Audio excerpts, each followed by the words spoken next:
Clase 1 de la asignatura Control Automático 1. Determinar el lugar geométrico de las raíces de un sistema de control. Este es el objetivo general de la unidad temática, y lo que persigue es que un proceso industrial real lo podamos evaluarlo para saber si este es estable o inestable. Para eso hay un procedimiento en el que se debe de plantear las variables que tiene un proceso real, traspasar una función o ecuación diferencial a un sistema mediante Laplace para poder evaluarla de una forma analítica que sea mucho más fácil de hacer. Esto conlleva a aprender paso a paso procedimientos matemáticos que son complejos, pero no imposibles. El temario de las clases va a ser la obtención de la ecuación diferencial, luego las características y modelos de los sistemas, después vamos a ver la transformada de Laplace y la función de transferencia. Bueno, todo proceso industrial tiene una finalidad, que es dar respuesta a la necesidad de un proceso, ¿sí? En la figura ustedes pueden observar algunos de los procesos industriales de antaño, que siempre fueron evolucionando y teniendo la necesidad de poder aumentar las condiciones de control. Esto llevó a la ciencia, a los matemáticos y físicos, poder evaluar la forma de cómo poder realizar este control, ¿sí? Diversos dispositivos, diversas formas mecánicas, y con el avance y la progresión de los sistemas de control y los sistemas tanto electrónicos como eléctricos, fueron permitiendo poder tener un mejor control de estos sistemas.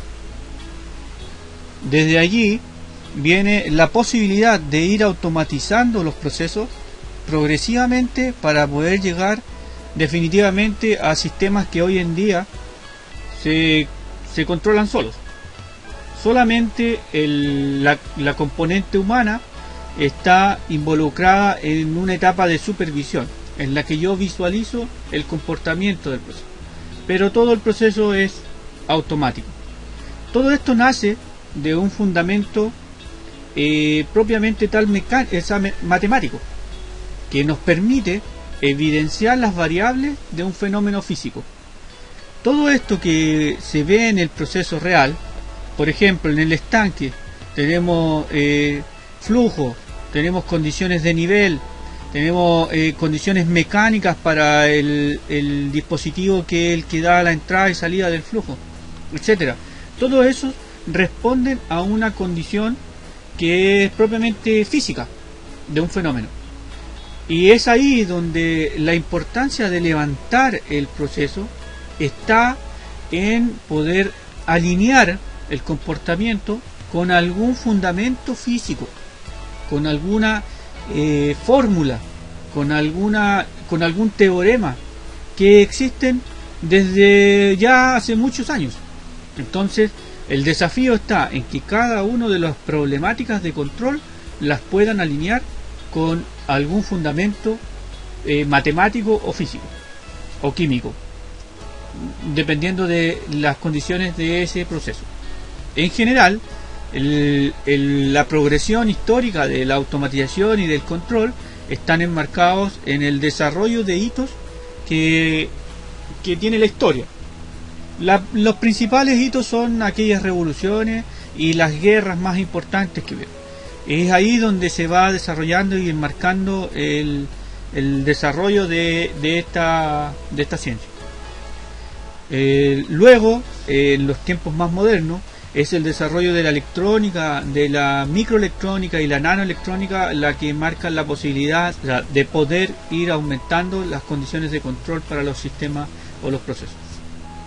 Acá en la lámina 5 ustedes pueden apreciar un sistema en perspectiva, ¿no es cierto?, real, donde se ven los flujos y las condiciones del proceso. Trata de describir en forma gráfica cómo es el funcionamiento del proceso. Pero como les decía en un principio, el desafío es plantearse el comportamiento de ese proceso. Y al lado derecho ustedes pueden ver la gráfica. No es la del proceso que se describe a la mano izquierda, pero el lado derecho es una gráfica que representa un proceso en sí y nos describe de una forma más técnica para los analistas o los instrumentistas o los electrónicos o los especialistas en automatización el funcionamiento de ese proceso. Bueno, ¿las ecuaciones para qué? Las ecuaciones son importantes en este caso porque el fin último de poder analizar un proceso es implementar un sistema de control que lo pueda automatizar y que pueda dar funcionamiento a ese proceso. 2, es poder optimizar quizás un proceso que ya está automatizado y evidenciar a lo mejor fenómenos físicos que están ocurriendo que en las primeras instancias de diseño no se podían apreciar. Y es en base a este levantamiento de la ecuación propiamente tal. La ecuación diferencial o las ecuaciones describen matemáticamente un proceso. Y es ahí su importancia, porque lo que estamos llevando a cabo es poder llevar a una etapa de diseño mediante una fórmula el proceso que estamos viendo real nosotros o que se está diseñando. Todo proceso se describe por distintos elementos principales, ¿no es cierto? Una entrada que va a ser un elemento que va a permitir la excitación o la ejecución del proceso o el comienzo de este, ¿no es cierto? El proceso propiamente tal, que va a ser nuestra función, que ustedes al levantar la ecuación, lo que están describiendo es el proceso, es la cajita que está en el centro, ¿cierto? El HS, en este caso ya está como función de transferencia, pero es la descripción del proceso. Es aquí donde está la ecuación que ustedes levantan del proceso. La IS, ¿no es cierto?, que va a ser el producto, la salida, el servicio, lo que esté saliendo después de este proceso. Y hay una línea, ¿no es cierto?, que es la que retorna, que va a ser nuestra retroalimentación para el caso de un lazo cerrado, en la que se va a estar evaluando constantemente el proceso, para que nuestro comparador, nuestra etapa de control, permita realizar los cambios pertinentes al proceso para cambiar la salida. Y así sucesivamente el lazo de control está constantemente evidenciando los cambios en los fenómenos que se suceden en tiempo real o en el lugar real. Algunas especificaciones del diseño que son importantes considerar. La estabilidad quiere decir que el proceso en el tiempo que esté operando se mantenga dentro de los parámetros deseados y que no salga de ahí o que no oscile buscando esa consigna, ¿no es cierto? O ese deseo que se tiene para el control. La precisión de un estado estable quiere decir que lo que acabo de mencionar, que el proceso se mantenga en esa búsqueda constante sin tanta oscilación. Las características de la respuesta que se van a ir viendo a medida que vamos aumentando el análisis de los procesos, sobre todo en las ecuaciones diferenciales, donde el proceso tarda en llegar a la respuesta o la consigna, y ese tiempo de retardo es el que debe ser lo más estable posible. Y la robustez del proceso. Es de conocimiento que los tipos de control, ¿no es cierto?, los tipos de optimización y los tipos de compensación que tiene un sistema de control, para el caso de una vez levantada la ecuación, de una vez levantado el proceso y al haber sido modelado, nosotros podemos evidenciar mediante estas funciones las problemáticas que tiene el proceso. Y es ahí donde nacen una serie de técnicas para poder compensar y poder mejorar el proceso. Y en la imagen ustedes pueden ver en la página 7 o en la lámina 7, pueden ver distintos tipos o configuraciones de un sistema de control. Retroalimentaciones que permiten evaluar, ¿no es cierto?, constantemente la salida. Luego distintos modificaciones de ese sistema para poder ir mejorando aún más la salida, con la adición de un nuevo controlador, ¿no es cierto? Distintas formas de poder compensar el proceso, evaluar el proceso en cada una de las etapas. En el tercer ejemplo aparece, ¿no es cierto?, el proceso y con líneas o evaluaciones de distintas etapas del proceso, ¿no es cierto? Agregar un controlador antes o después del proceso. Y los distintos otros controladores que pueden existir, como un control proporcional, proporcional derivativo, proporcional integral, ¿no es cierto? El PID que agrega los tres tipos de controles, retroalimentación del estado, linealización por retroalimentación, control robusto, control adaptativo, lógica difusa, combinaciones de distintos procesos.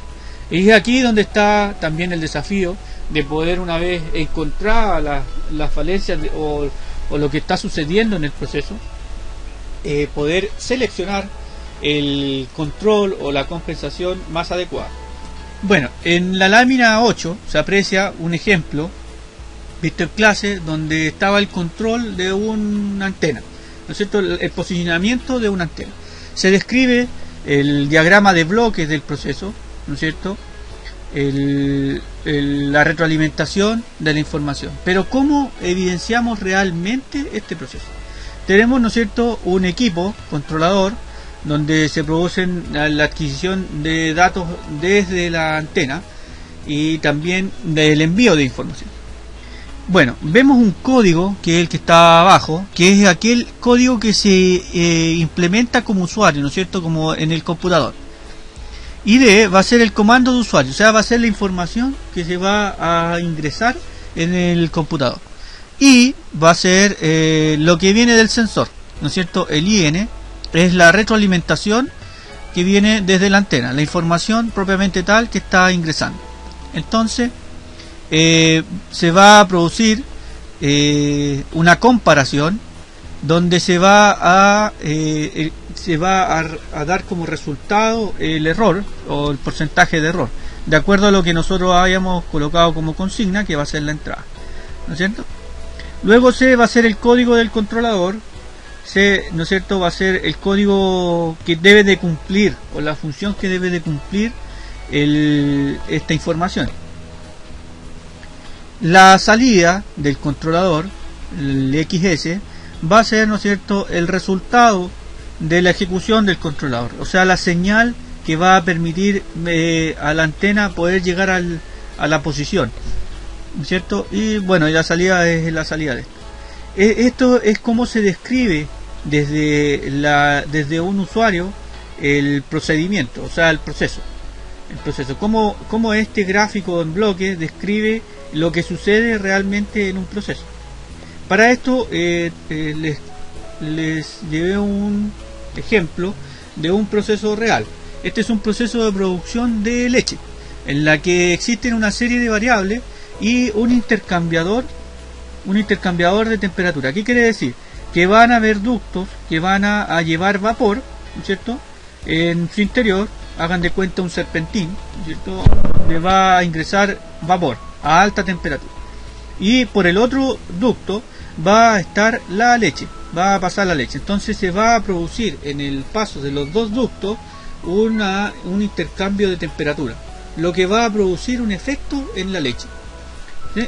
Las etapas del proceso, ¿no es cierto?, tienen un sistema de control, un control de temperatura, en la que uno digitalmente va a colocar la temperatura deseada para el vapor, y este controlador va a tener un sensado en la salida, un sensado de temperatura que va a ingresar la información aquí. Y aquí es donde está el lazo cerrado, porque vamos a tener un control sobre el actuador de la válvula que va a ingresar más o menos vapor, y el sensor de la salida que va a ser este sensor de temperatura.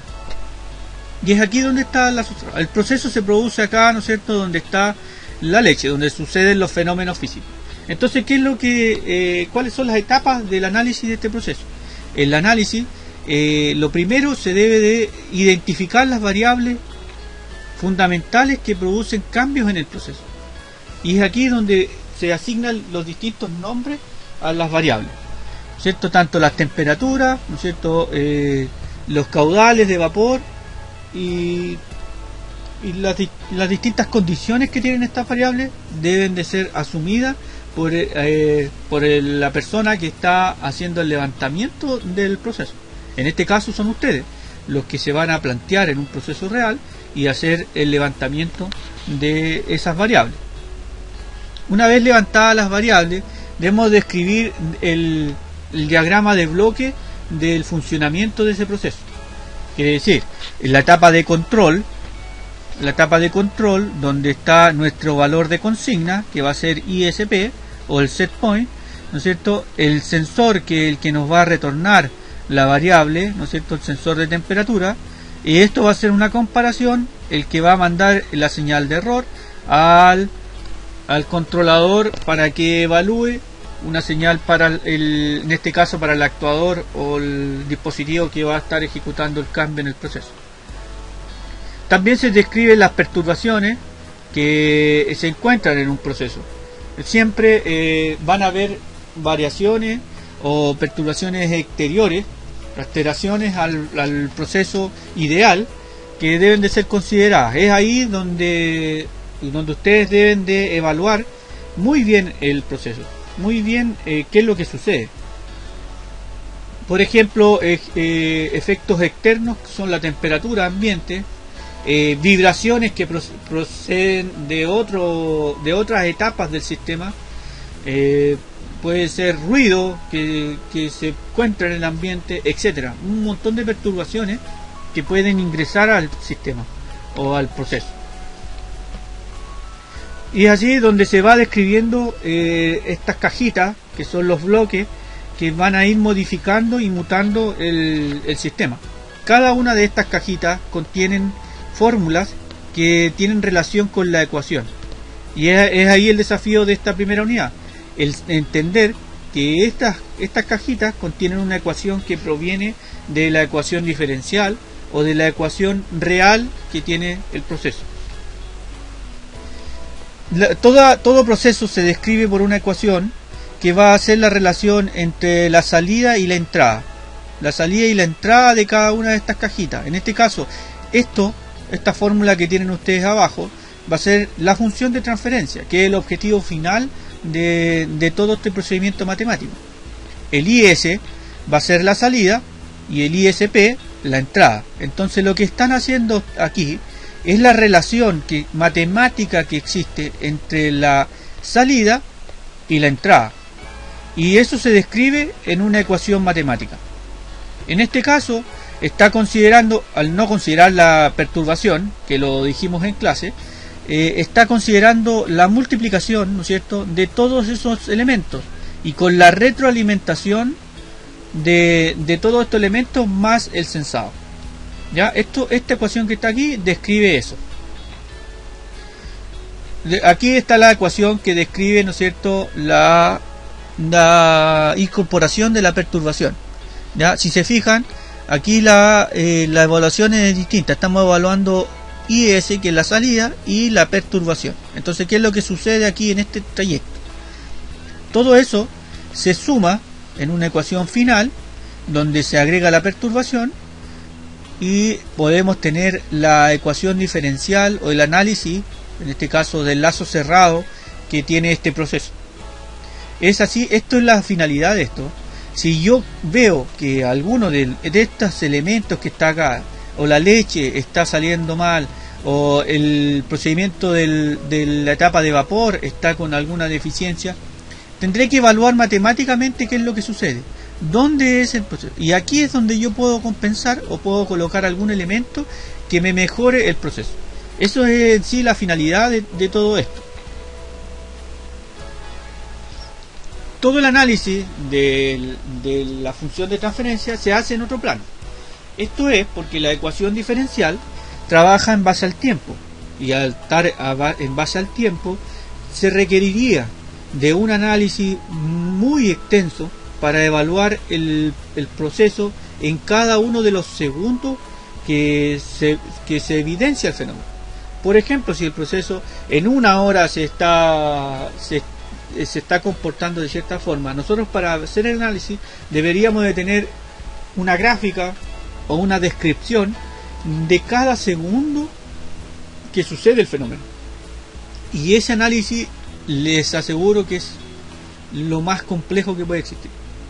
Entonces, se ideó un sistema matemático en que la variable diferencial se evalúa en otro plano, en el plano S, en un plano de una variable compleja. Y es lo que se describe en la página 17. En la lámina 17 ustedes pueden ver la variable evaluada en un plano S, que no es el plano del tiempo. Eso quiero que lo tengan muy claro, que es otro plano, en la que nosotros vamos a poder visualizar en un futuro los polos y los ceros de una función de transferencia. Esos polos y ceros, ese gráfico que vamos a obtener en este plano S, nos describirá la estabilidad o la inestabilidad del proceso. Esta variable tienen que ustedes considerar que muchas veces va a ser simple o compleja. Quiere decir compleja que va a tener un análisis o una parte imaginaria. Va a tener la constante, ¿no es cierto? Y va a tener la parte imaginaria, o sea, la parte compleja y la imaginaria. La parte compleja va a estar en un punto y la parte imaginaria puede estar tanto positivo o negativo. Entonces tiene un análisis un poquito más complejo. Si ustedes ven abajo el resultado de esta variable, o sea, de esta función, GS, van a tener, ¿no es cierto?, la descripción de una variable en un punto en la que si S vale 0, el denominador se transforma en 0. Por lo tanto, esta función va a ser infinita, no va a tener control. Entonces, y si S vale menos 1, también se va a transformar en 0. Por lo tanto, esa función va a ser infinita. Y esto es lo que nos va a describir la estabilidad o la inestabilidad del proceso. Cuando nuestra función se haga infinita y no haya control de ese valor, o supere el valor de consigna o supere el valor deseado en este caso. Lo que hace una función de transferencia es poder hacer esta ecuación diferencial que nace en un principio en una forma más analítica de análisis. Entonces yo voy a poder visualizar en un plano cómo se comporta el proceso sin que se dispare esa señal. En este caso, una función analítica va a ser aquella que todos los valores analizados van a tener un valor y no van a salir de acá o no se van a disparar de una forma que no podamos entender cuánto es el valor de ese punto. Bueno, este gráfico lo hice como más adaptado al alumno, en la que ustedes pueden apreciar el resultado del análisis de una función, en donde vamos a poder visualizar los ceros y los polos. Y acá es donde vamos a determinar la estabilidad de este proceso. Eso lo vamos a ver en detalle un poquito más adelante para que se pueda comprender. Ahora viene un ejercicio en que se explica el levantamiento de un circuito para poder entender y llegar a la función de transferencia. Es un ejercicio inicial para poder comprender la importancia de toda esta ciencia que nos permite evaluar un proceso.